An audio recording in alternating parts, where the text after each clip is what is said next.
Hello everyone, I'm Sanchana. Welcome you all on my channel at the Study Concepts. Today I'm going to discuss binomial theorem with all of you. You can get it. We are observing binomial.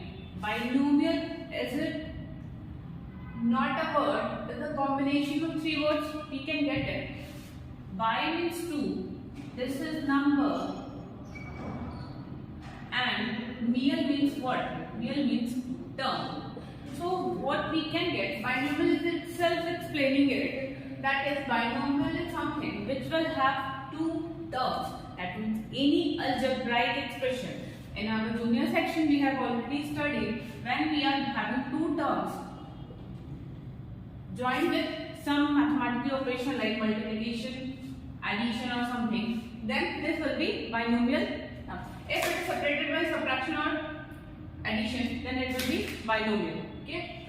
So what we can do, we can write like what do we mean by binomial expression. So I can write here binomial expression, that is any algebraic expression having two terms.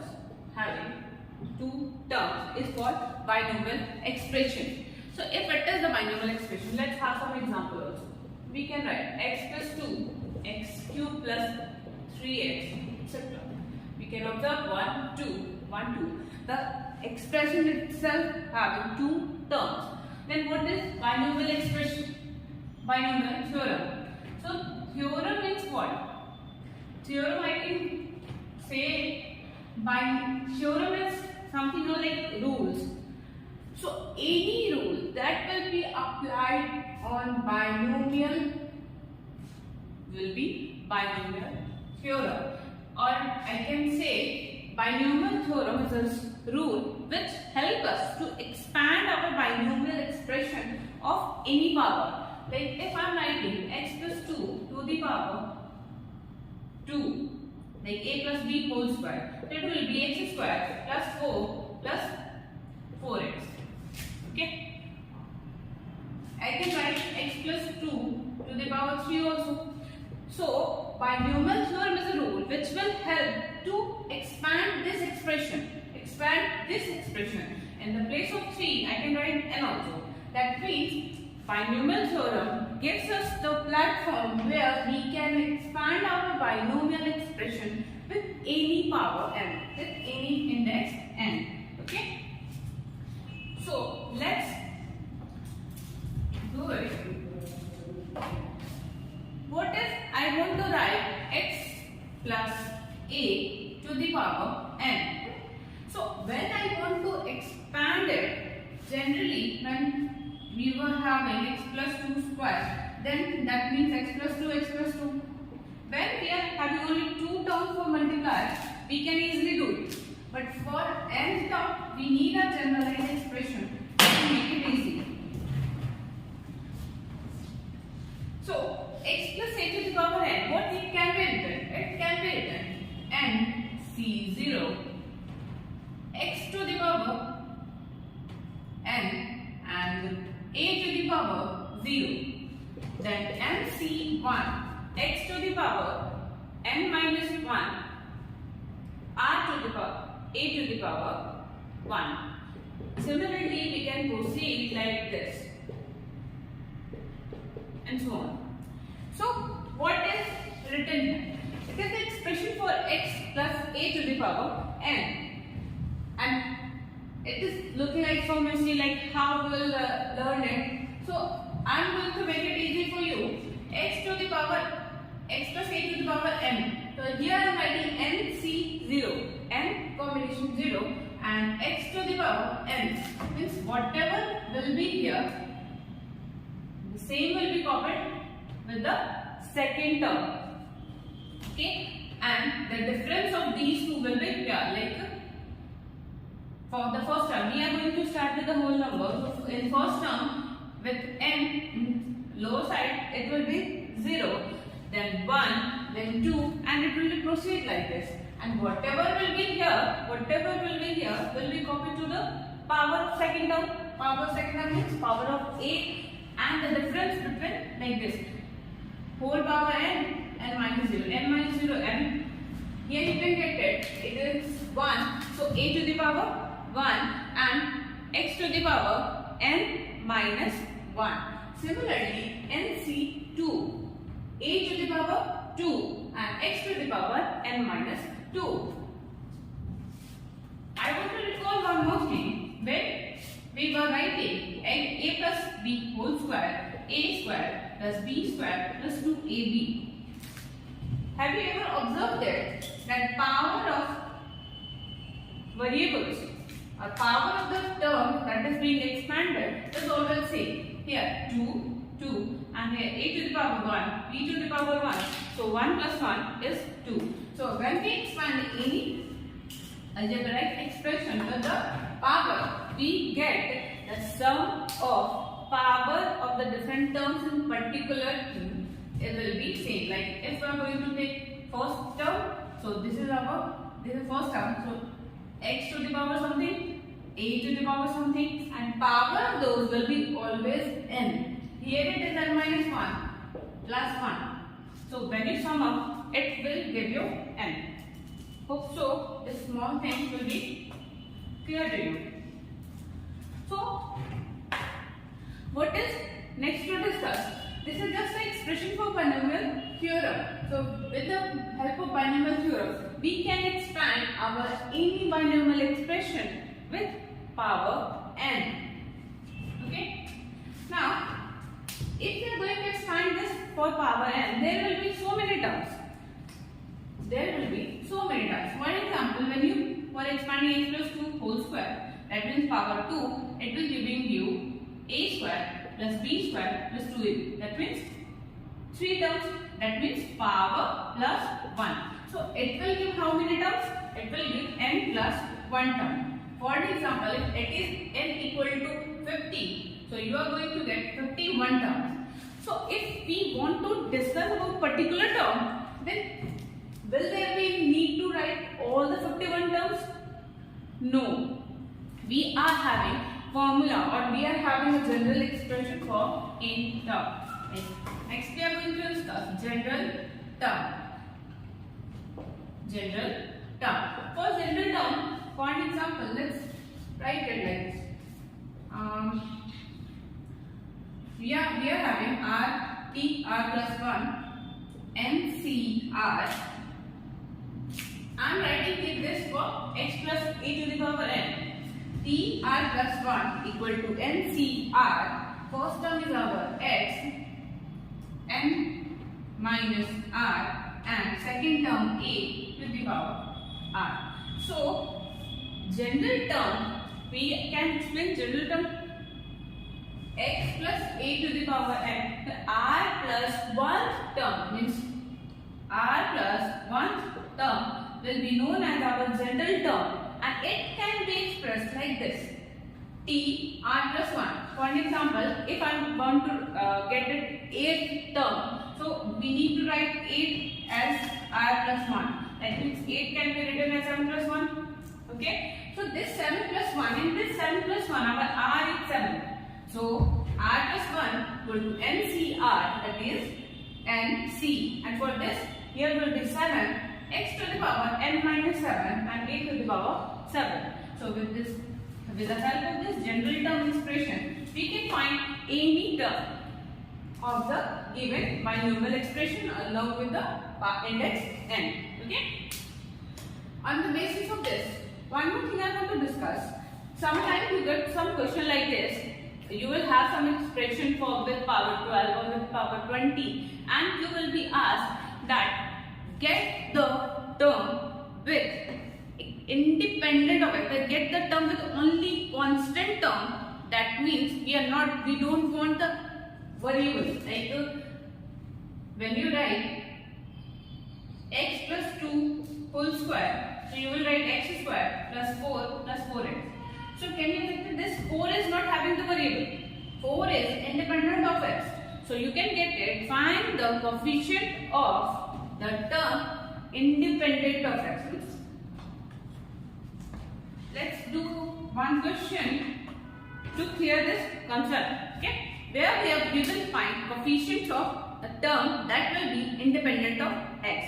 Okay, so let's come with this question. Our question is find the coefficient of x to the power a in the expansion of x square into 1 plus x square to the power 12. That means we are required to get that term which will have x8.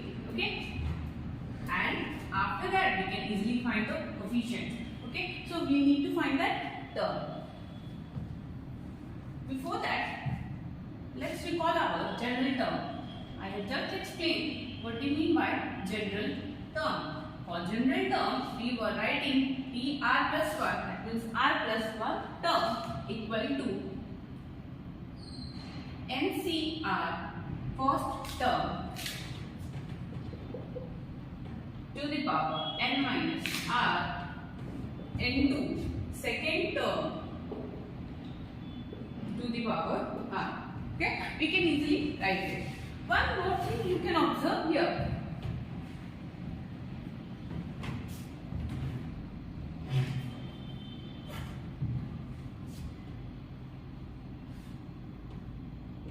We can observe here TR plus 1 equal to NCR.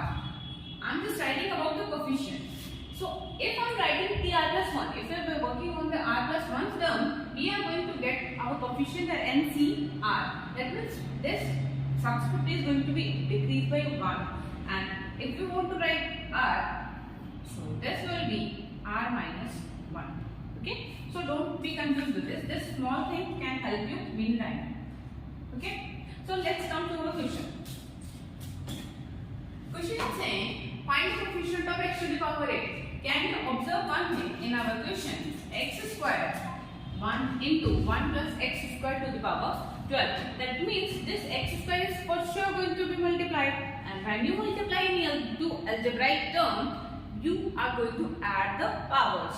So here we are having 1. So it is independent of x. So there will be no x. For this term we are going to work. For x to the power 8, we are already having x squared, so we need x to the power 6. There should not be any doubt about it. So for this, we need power 3 on our second term. We need power 3. When you do power 3 of x squared, it will give you x to the power 6. So for second term, we need power 3. Power 3 on our second term. So if we can recall our general term expression, it was TR plus 1 equal to NCR first term to the power n minus r and second term to the power r. So we need 3. So r equal to what? R equal to 3. So we need to find fourth term. It will be like 12c3 because r plus 1, now it will be decreased by 1. Okay. First term. What is our first term? First term is 1. 1 to the power 12 minus 3. 12 minus 3, 9. And second term x square. X square to the power 3. We need to solve it. When you will solve it, you can get it 12c3 1 into x to the power 6. Just our work is multiplied. Just solve it 12c3. Can you write it 12 factorial? 3 factorial 12 minus 3 factorial. When you will solve it, you are going to get 220. Okay. Let's do it here. 12 factorial means what? 12 into 11 into 10 into 9 factorial. Why I stop it at 9 factorial? Because when we solve it 12 minus 3, it will give us 9 factorial. And for 3 we can write 3 into 2 into 1.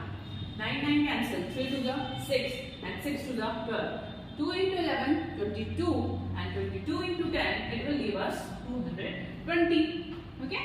So, this 220 is our answer. You will ask why? Because this expression is going to give you a coefficient. This is independent of any constant. So, you are not going to get any coefficient there. We just need this answer. And the answer is 220. Okay. So, our question goes, find the coefficient of x to the power 8. That means when in the particular term, then there will be x8. What will be coefficient? And our answer is 220. Okay? Thank you. And now we'll do one more question. For this video, this is going to be the last question. Okay? Let's read the question. In the expansion of x by cos theta plus 1 by x sin theta to the power 16, L1 is the least value of the term independent of x when theta will be greater or equal to than pi by 8 and less or equal to than pi by 4. And L2 is the least value of the term independent of x when our theta will be greater or equal to pi by 16 and less or equal to pi by 8. Then we are equal to find L2 is to L1. That means we need to find what is L2 and what is L1. Let's come to the name. First, I want to explain it again. Independent of x. What do you mean by independent of x? We need to find those terms that will be constant. That will be complete constant. There will be no x. And for that, you can get it in the first term, x is in the numerator, but in second term, x is in the denominator. So there is possibility that this x and this x cancel each other and we can get constant term. Okay? Let's start it. Let for solution, we are going to let the required term is r plus 1. Okay? Let r plus 1 come. We know how to write the r plus 1. This will be NCR. First term is what? X by cos theta to the power n minus r and 1 by x sin theta to the power r. Okay? We are having the value of n, so we can replace n by 16 here and here also 16. Tell me one thing. This x will cancel this x in what condition? Completely cancel. It will completely cancel each other in what condition? It will be cancel each other only one condition. Then they will have same power. And if they will have same power, the power, what the power? Sum of power will be what? Sum of power will be 0. Okay? Sum of power will be 0.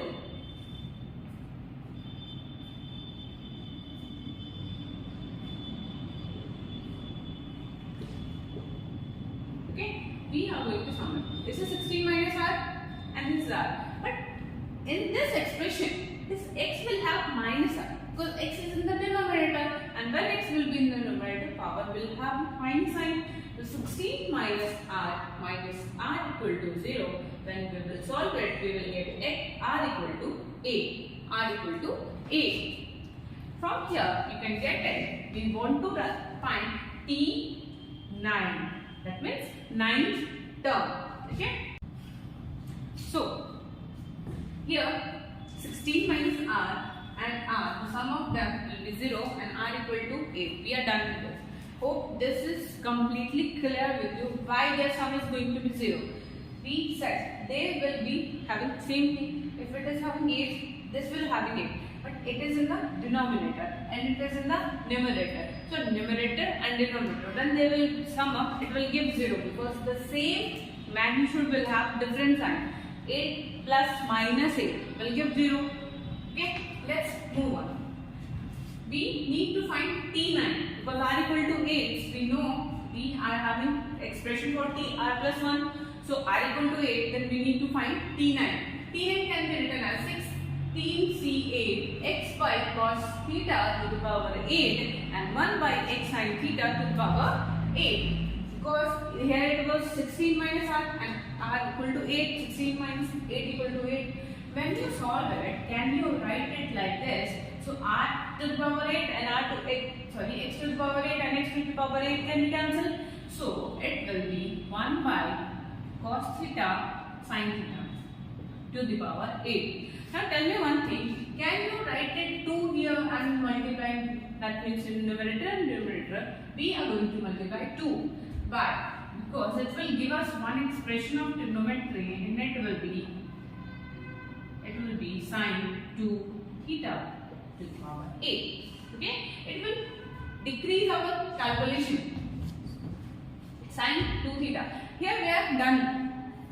Now we need to just find the value on the basis of the limits for L1. That's for L1. For L1 we are given our theta is less than pi by 4, and you know the sine value, the value of sine is increasing.